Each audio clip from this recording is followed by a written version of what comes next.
I get swaggy P I sometimes, was just but about to ask, do you ever get Swaggy P? yeah, of course. That's too funny. That's too Especially funny. being in the sports world, I mean, it's too easy. That is Um, true. and then when people don't know Swaggy P, they're always like, "You remind me of some actor." And then it takes a minute, and it's always like Anthony Mackie, the guy from the Oh, nice. Avengers or 8 Mile, you know. So Okay. I mean, it definitely could be worse. That dude is it could be he's doing worse. pretty darn well for himself, so it definitely He could is be doing so worse. well. That's awesome, man. Well, today we have Nick Young. I'm not gonna call you Swaggy P. I was never a really big fan of his, so I don't. I Please consider don't. that. Yeah, I'm not gonna call you Swaggy P. But Nick is a director at Gray TV, and it's always interesting. So I'm on LinkedIn all the time, and I'm always kind of looking around at people and seeing what they're doing. And I always see director because it's like director of marketing, director of HR. But no, Nick directs sporting events, which is freaking cool. I've been in those trucks before, and I wish I knew that that was like a job I could get into because I would have done it. But now we know. Now we know it exists, and you're doing it. So the first question for you, Nick, is why do you Yeah, love sports? I love sports just because I've always played them. It's always been something that I've been involved with. I started out just like everyone else playing in some form of little league baseball. Um, Grew to really my favorite sport, lacrosse. Um, did a bunch of sports here and there, but it's just one of those things that I think a lot of kids grew up with, and I think for the most part, everyone really enjoyed it. Everybody loves sports, And right? that's definitely me. Yeah. Yeah, I mean, you grow up playing. You grow up watching it with your dad, your grandfather, your mom, your sisters, whatever it is, and it's always just there's nothing like. I mean, it's Yeah. real reality TV, right? Like, screw the Kardashians, man. Like, good for them, but that's not real. Like, you're not gonna get better than that Duke North Carolina game the other night. Like, No. that was insane. Oh my God. Yeah. I love it. Good stuff, man. So, you direct live sporting events. Is that the coolest job ever? For me, yeah. I think that I can't see myself doing anything else because it checks all of my boxes. Um, like right now, I'm home. I'm working from home Nice. most of the time, unless I'm on the road. When I'm on the road, I'm never in Charlotte. I get to travel all over. For the most part, I'm working maybe a 7 to 10 hour day, and then on to the next event. So it's just perfect.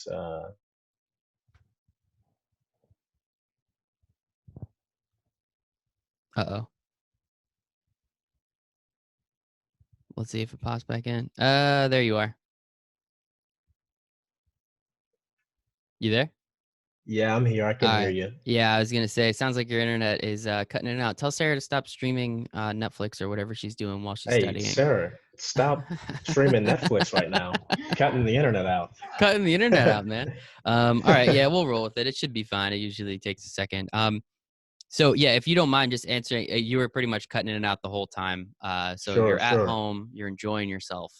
Go on the road. Tell me what you do. Like when you're on the road, you said it's like a 7 to 10 hour day. Like what exactly does that look like? Sure. So it starts by us getting to whatever venue that we're uh, doing our show at that day.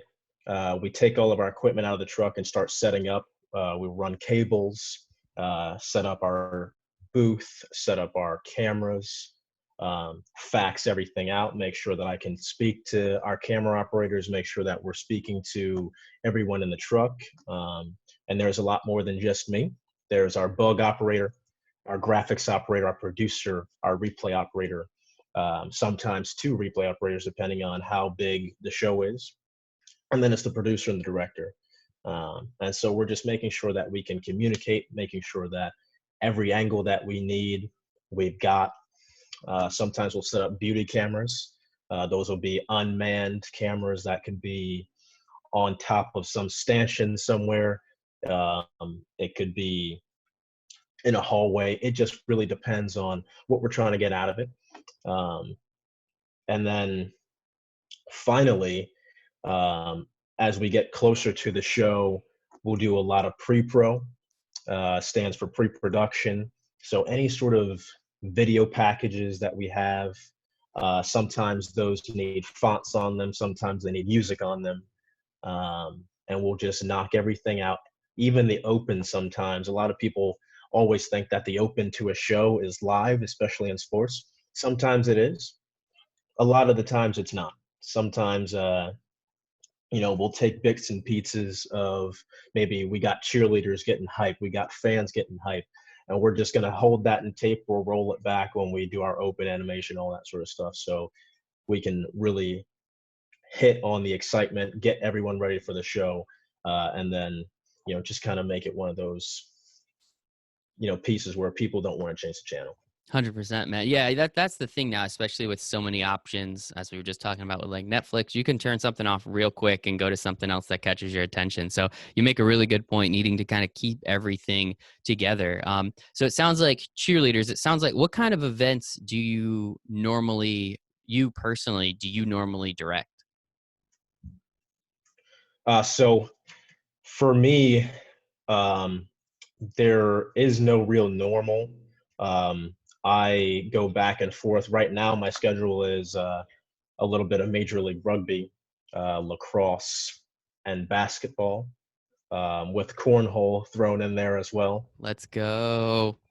Love me some um, cornhole, man. Who doesn't, right?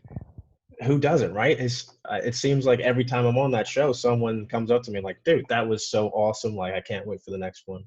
Um, but as the year goes on, there are obviously seasonal sports like basketball, baseball, football. So when the season comes around, I'm doing whatever, um, one of the big three. But there's also a lot of other things sprinkled in there. Could be arm wrestling, could be axe throwing. Um, so my company isn't like um, ESPN where they'll put a director on one show or one type of show. We are packagers. We're there to cover everything that is thrown at us. Um, it could be kind of anything. And how difficult is it to go from one weekend where you're doing cornhole and it's like, I watch it because I love playing cornhole, right? Like, and Yeah. watching it honestly it's pretty impressive. So I'm sure I've seen one or two of the events you've done, because in the summer especially. But like, what is it Mhm. like going from rugby to one of your favorite sports, as you said, lacrosse, to like cornhole? How do you kind of, because I'm sure the cameras are all different, the placements are all different. Like, how do you make sure that you're kind of staying within that sports lane and making sure that you're putting on a product that those fans will not understand, but like they've seen it before, so they know they want it done in a particular way? So how do you make sure you can kind of scale all of those sports? Sure. A lot of it is just watching other people do it. Cornhole's kind of one of those things where that's a little hard to do. I'm kind of watching myself, or there's the other guy that directs it, one of my good friends, Steve. Um, Shout out, Steve. Shout out Steve, man. He always says Steve says hi, so Steve says hi. Thanks, Steve. um, but when it comes to something like lacrosse, there's so much out there where I can just go and look at someone else that's directed a lacrosse game that season or the season prior and pick up exactly kind of where they left off, or where they left off. And so really I get ready for a show by watching as much film as I can, um, and then thinking about kind of what calls I'll have to make depending on the sport. So if it's something like lacrosse, I'm just really bouncing between cameras going into replay. But if it's something like cornhole, I'm sliding in boxes, I'm cutting in those boxes and kind of setting my brain up for how that's going to go. And what do you mean by cutting in boxes? I think I know, but just for the people out there listening. Sure. So if you've ever watched a cornhole match, um, basically the game camera shot is always a box that slides in from the left or the right, and that's got the cornhole board on it, a direct shot from above. We have these PTZ cameras just looking straight down on it at all times. And then in the bigger section of the screen, I'm able to cut our cameras as I kind of wish in that larger section of the screen. Okay, yeah, that's kind of what I was assuming, and I'm not gonna lie, Nick, I didn't think we'd have so much cornhole talk, but I'm really digging it. So this is some good stuff, man. So I guess like, what's the biggest event that you have personally directed? Mm. Hmm. You were talking about the Wow. big three before. It sounded like basketball, baseball, and football.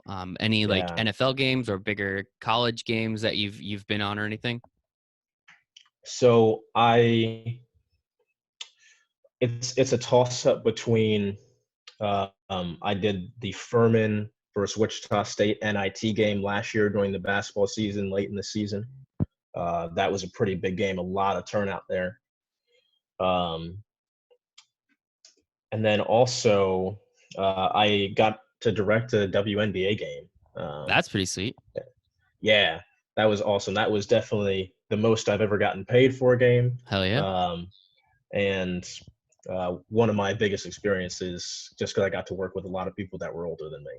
That is pretty cool. And especially going from something again like cornhole where I don't know how many possible cameras there are.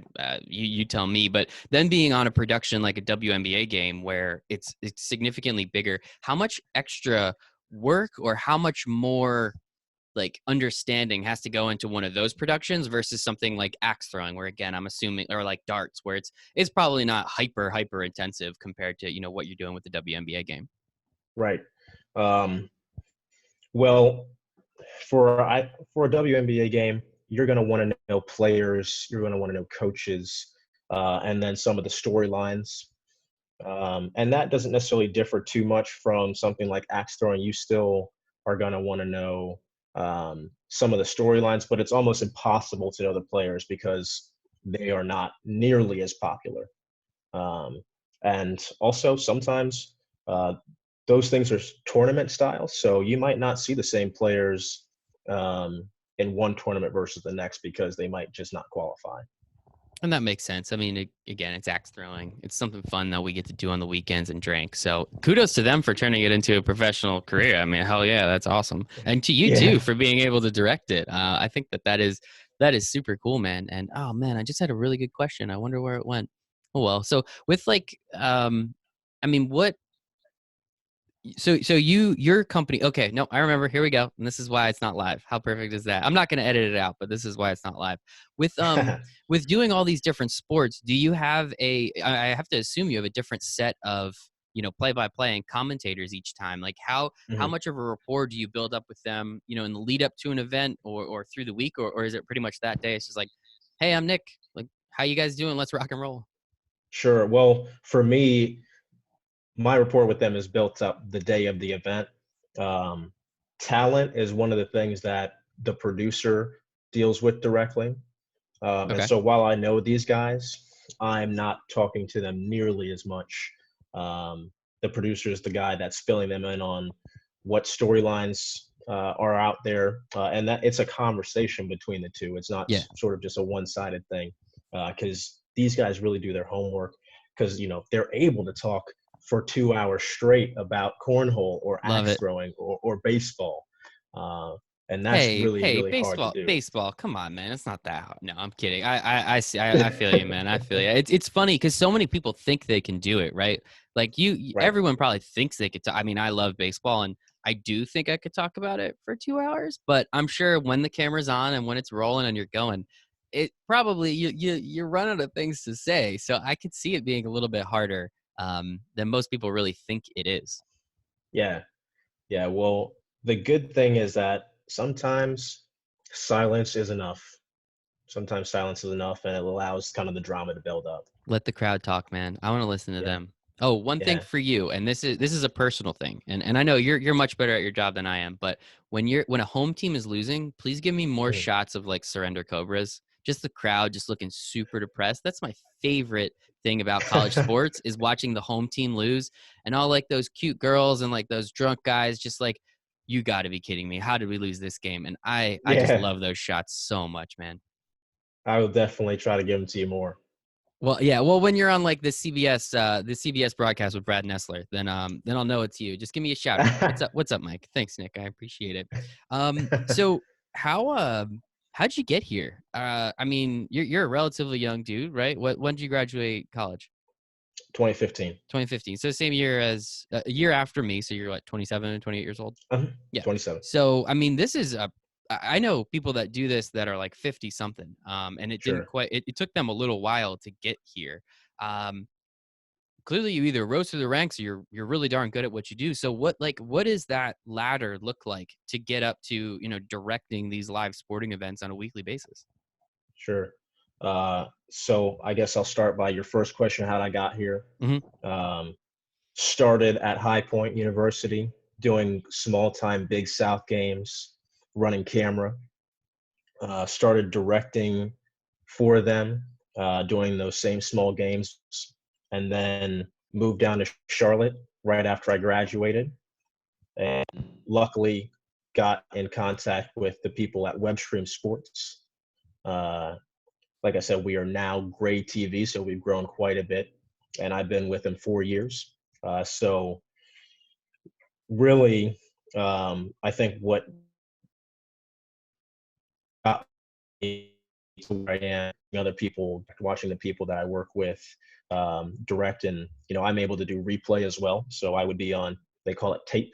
I'd be on tape for a lot of shows, and I'd be sitting there listening to these people direct, going home watching the games over, and then I got my shot about 2.5 years ago to start directing the majority of the games that I'm on. And so really, it took a lot of trial and error. My first game, as my boss will tell you, was pretty awful. A That was my lot next of question. How, like, yeah. what does awful mean to you? Like obviously you're technical and you know kind of what's going on, but like, what did you just miss baskets going in the hoop? Like, what exactly is awful? I'm curious. Okay, so it was a football game, and awful that day was cameras out of focus. Me not being able to speak to them quickly to get them to do what I want them to do. Um, Me being on the wrong camera in certain situations. So That's bad. That's not good. yeah, so like the way most people do football, since the field is so wide, you've got two cameras, sometimes three cameras are taking turns being the main game camera depending on where the ball is actually at on the field. So if it's on the left side of the field by the left end zone, you've got your camera one being game, your camera two is going to be tight, your camera three might have an ISO.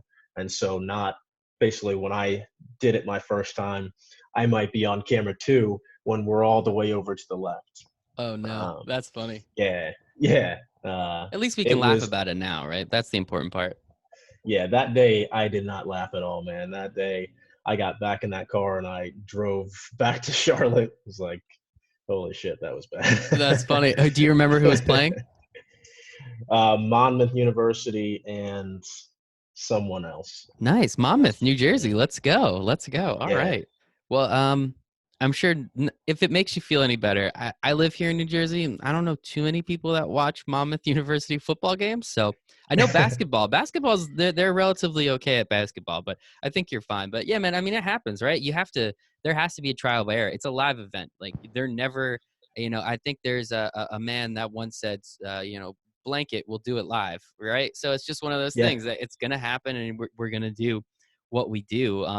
That's pretty funny though. I guess like how you said you go back and you kind of watch film, like your own film, you watch what Mhm. other people are doing. How do you kind of like? Is it like watching like film as if you're like an athlete or like a coach where it's just like, okay, here I should have done X, Y, and Z. Okay, I like this. Let's do that some more. Like how much actual film watching do you do to kind of like how much of yourself do you watch? And then how much do you watch like, I'm not gonna you're a professional, but like how much do you Mhm. watch like the Sunday night football game cast to kind of see what's going on there too? Um, I'll watch myself a decent amount, but I really prefer to watch others just because sometimes it's hard to sit through a game that you did for the same time that spent doing it. Um, and it's a lot more exciting to watch Sunday Night Football or um, whatever it is that you're trying to figure out to do a little bit better the next time. Um, it is a little bit like X's and O's, like you said. because you've got to be on the right camera in the right situations. Like college basketball, they're all about staying on camera one while the ball's in play. You know, if someone's got a fast break, they don't want you to cut down to a low camera. They want you to be on camera one and finish it, follow that through. Then you can start cutting around after that guy's made the basket or girl. Um, but then there's another side to it, kind of like a film side, you know, where you're doing things to be creative and not just documenting the game that's going on in front of you. So you're kind of balancing between kind of a news broadcast and a film because you want it to be entertaining. You want to, like you said, see those fans that are moping because their team's down 10 points with 30 seconds to go. And instead of, you know, sometimes just taking a camera or cutting to another camera, sometimes it's best to do a fade. You know, when you're going out to break, sometimes you want to lose the bug and they've got all sorts of elements that you can choose from. The music's going, you're popping element, you're capping it and going out to break. And that sort of stuff takes creativity. It's not all X's and O's. That is awesome, man. Yeah, now I'm starting to hear it in your voice how much you really do love it. So let's keep Yeah. rolling with this, man. Let's keep rolling with this. I guess how much do you pay attention to like public sentiment? And just kind of as an example, I think it was last year or 2 years ago, if I'm not mistaken. I think it was a Sunday night game. I want to say the Patriots were playing, and there was so much fog on the field that they couldn't Mhm. use that one, normal camera, camera one, camera two, camera three, and they kind of went with like that sky cam most of the time, and you really had that like Sure. Madden view. And everyone came out, they're like, yo, can we get more Madden style? Like, how much do you kind of at least just keep that within your radar to see, like, okay, if this is what the people want, give the people what they want, right? Mhm. Absolutely. I think that you can really see that when you look at NFL broadcasts to this day.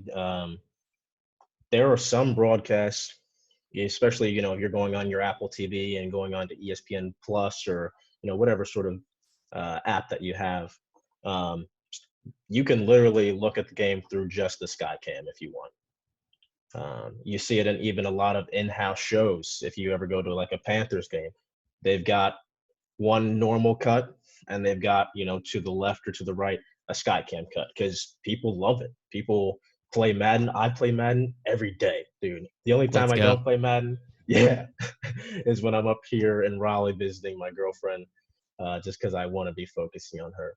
Wow. And Um, I bet she's not in the room, so she didn't hear that at all. How sweet. How sweet.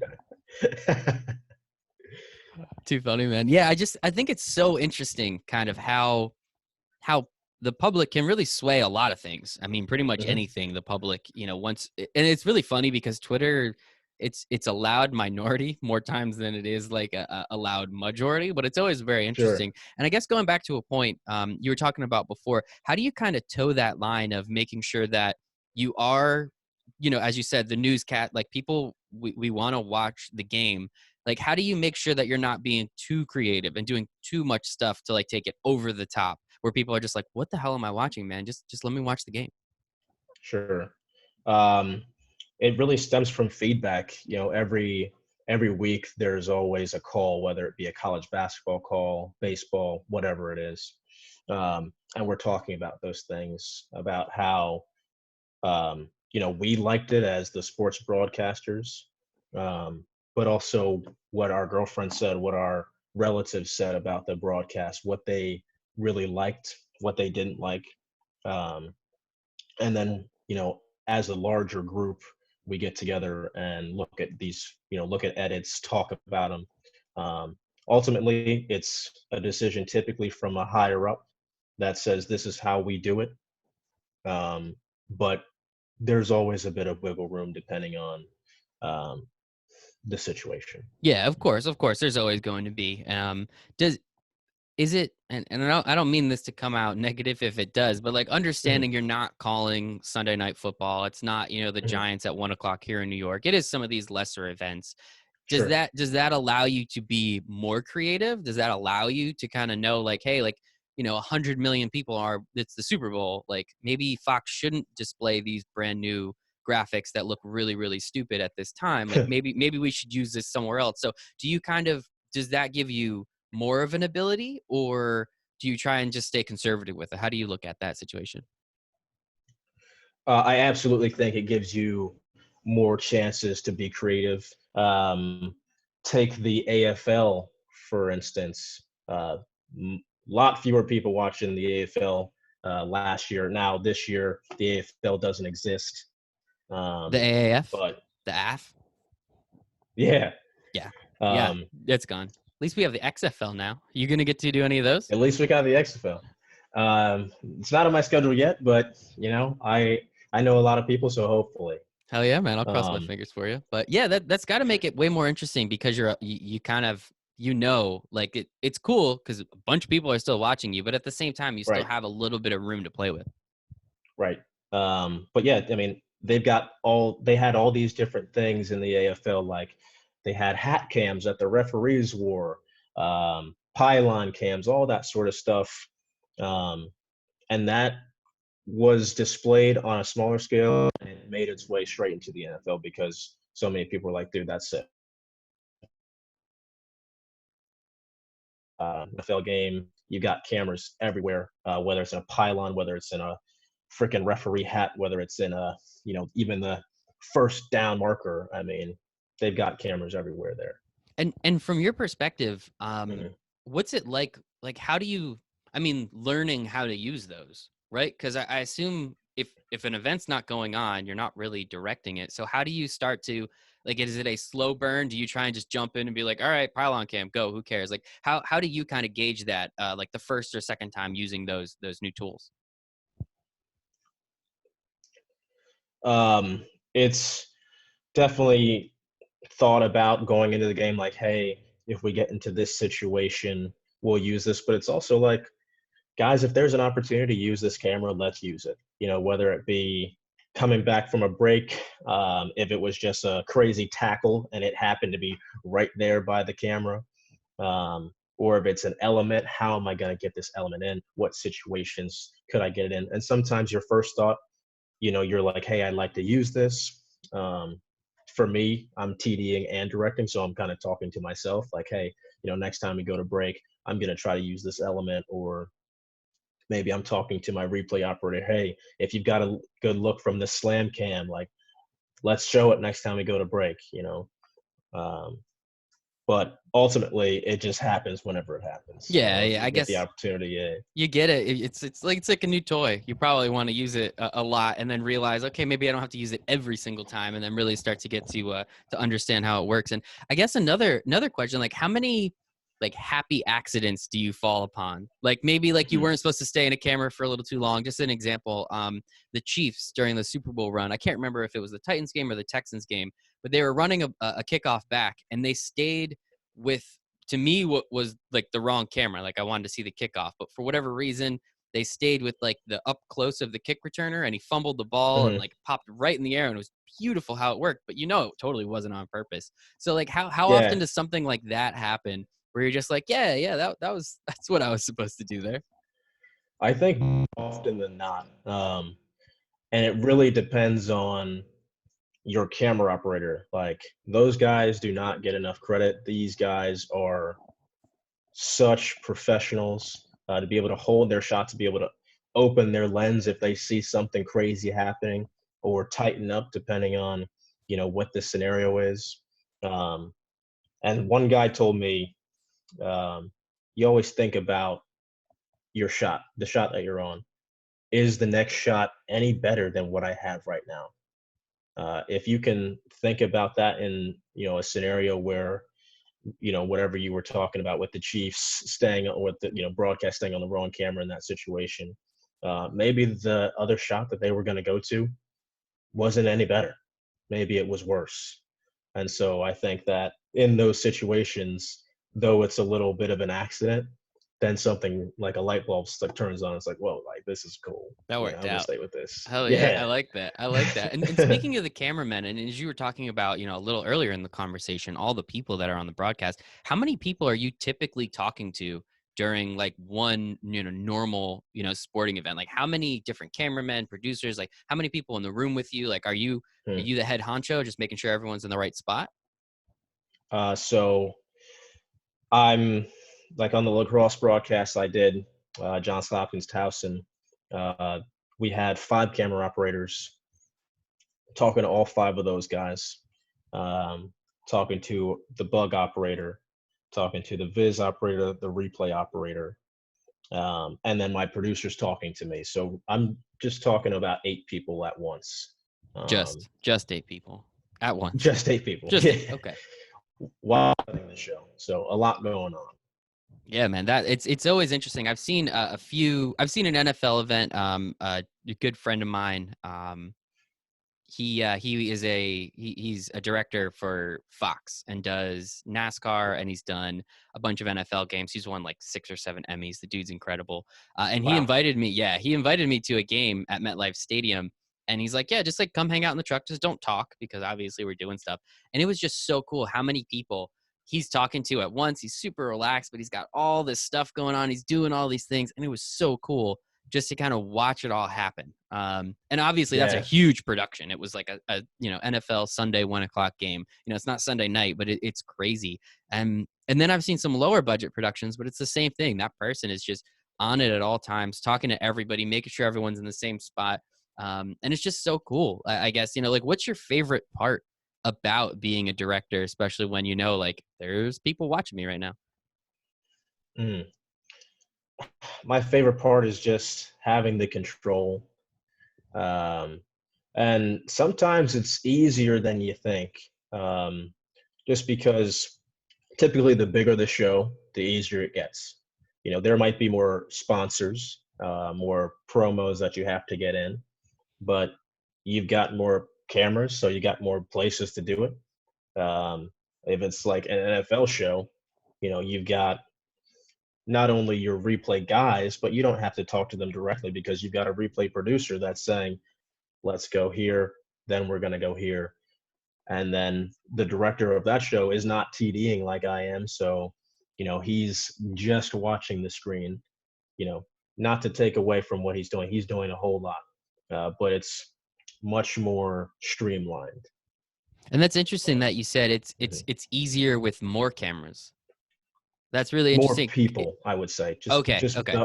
just more people being on that broadcast, um, makes it a little bit more I streamlined. guess that's a little less work for you, and it can kind of distribute that a little bit more. So that does make sense. I can totally see where you're Mhm. coming from. And with that, like as you said, you watch film of yourself, you watch film of other people, but you're really, I mean, you're watching, a game, right? You're watching, the NFL or the NBA or the WNBA, whatever you're watching. Yeah, Are you too close to the event sometimes to enjoy the actual sport of it, and you're really kind of just paying attention to the technical aspect? for sure. Um, you know, at the like you were saying, just to go kind of back to your last question, connect these. One of my favorite pieces of what I do is that at the end of the day, no matter if I'm at a baseball event, lacrosse event, football event, I'm at a game, and so it is just fun to be there. You're able to vibe off of all the people that are in that stadium or arena or whatever it may be. Um, but sorry, I kind of had a brain fart there. Uh, can you ask the last Yeah, yeah, question yeah. again? Are you ever like too close to the event to enjoy the actual event itself? Or are you Sure. still able to actually enjoy like the game that's going on in front of you without thinking, okay, I got to go to this camera, then I got to do this and talk to that guy? Um, no, I'm a lot of times I am just trying to stay far away from the event so that I can like think about my next thing. Of course, like if I see someone, juke out somebody, like I'm gonna be like, wow, that was cool, Nice. Yeah. but then I've got to get right back to it. Mhm. And then what about Um, like the events that you're not at? Like again, that Duke UNC game. I mean, you're down in North Carolina. I don't know if you have rooting interest. Go Duke. But like when you're yep, watching something Duke. like that, let's go, nice man. When you're watching something like that, do you sometimes kind of again like almost not pay attention to the game and kind of pay more attention to all the work that's kind of going on? Obviously not being there, kind of sitting on your couch. Do you ever kind of get technical or, start criticizing like, hey, why did you go to that camera, that kind of stuff? Or are you still able to really just enjoy the game in front of you? No, for sure. I am analyzing that game just as much as I'm watching it. The only time when I'm not doing that is if I get to go to a game live and just like have a beer and some popcorn and just relax. There you go. Uh, Well deserved. yeah. But anytime I'm watching, I'm trying to either pick things up or I'm like, dude, what are you doing? Like, why isn't the bug in right now? Or why do you have this left slab coming in on this play? Like, I don't know. I'm always kind of just trying to think about what I would do, or if they nailed it or if they didn't. Yeah, yeah, of course. And I'm sure sometimes you're like, oh wow, like I should do that some more. That was really cool, right? So like, For sure. obviously can learn, as you said, you watch a lot of film, which I don't think I could do that because I think I would just then start watching the game and kind of forget why I'm there. But obviously it's your profession, not mine. So it's very interesting how you do that. And yeah, man, again, I think what you do is one of the coolest things. I wish I did it. Little late now, I guess, but I enjoy this thing. Talking into a microphone is a lot of fun, so I'll keep rolling with that. Yeah. What does your schedule look like? I know it's kind of crazy. I mean, again, it's just for everyone out there listening. It's a Wednesday at 4 o'clock. Mhm. I work from home, so it's fine. Looks like Nick works from home too. But like, what does your schedule look like? What's like a typical week or a typical weekend?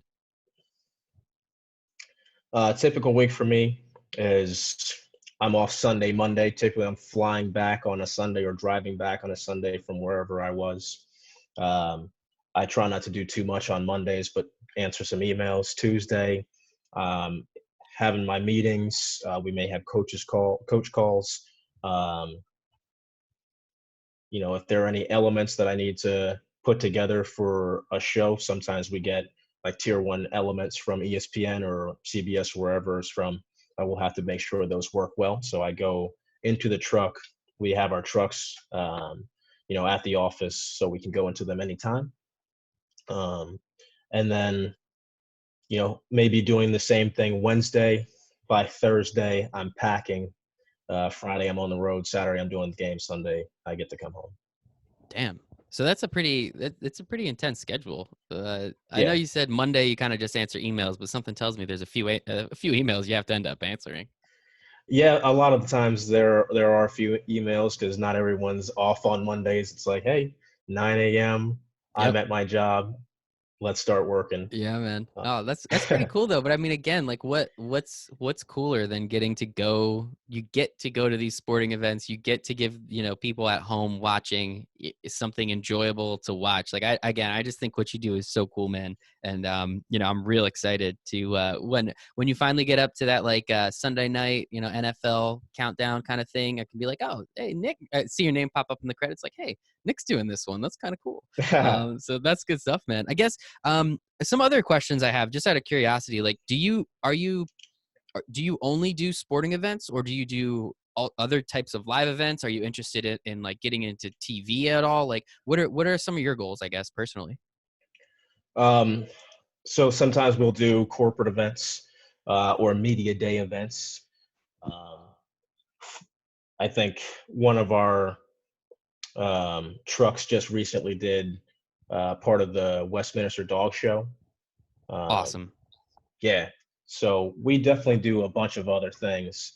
But as far as what I'd like to stick with, I really do enjoy sports. Um, I think the only thing cooler than sports would be doing maybe directing like a Saturday Night Live. If I could get my hands, or if I could, weasel my way into that, I'd be all over that. That does sound like it would be a lot of fun. Yeah, yeah. But I'm not too certain how much of it is actually live. You know. That's true. W- I think a lot mhm, of the sketches, some of them are definitely not live. I'm pretty right. confident. I don't really watch too much Saturday Night Live, so I'm not the authority on it, but I feel like a Mhm. bunch of it isn't done live. Yeah, and so that's the only piece that would concern me, because the coolest thing about live production is that the second that clock hits zero, or the second that person puts down the mic and it's a wrap, it's a wrap. You're And, good. we don't have to worry about it. Yep. Let's just package it up, get out of here, and go home. Post production, I started with that, just doing, stuff on Premiere or Final Cut. And, you know, even with podcasting, you could be there all day editing. Um, and to me, that's no fun. No, editing sucks. I try not to edit ever. I just like doing this part and then I let it roll. The editing part is Yeah. the absolute worst. But that is Yeah. really that's really interesting. I guess. So what is it? What is it about? Just like I know, obviously, as you said, once the clock hits zero, but why live production? Right? Like it sounds like that's the most interesting part to you. Obviously, you love the sports aspect, but it seems like the live part of Mhm. it is really what kind of gets your juices flowing. Yeah. Well, like I said, I just think there's a lot of energy in these places. Um, and it's fun to bounce off of that. You can, even a bad basketball game, if it's got a lot of energy, if people are excited about being there, it's fun. And it somehow miraculously turns to a close game, even though like it wasn't going to be. These two teams don't match up, but the energy in there keeps things even. Um, I really enjoy doing that. I really enjoy being at all these colleges. Um, and I enjoy when it's over, it being over and me not having to stress about it or take it home with me. Yep. Uh, it's much more chaotic. Yeah. Oh my goodness. Yeah, I literally could only imagine.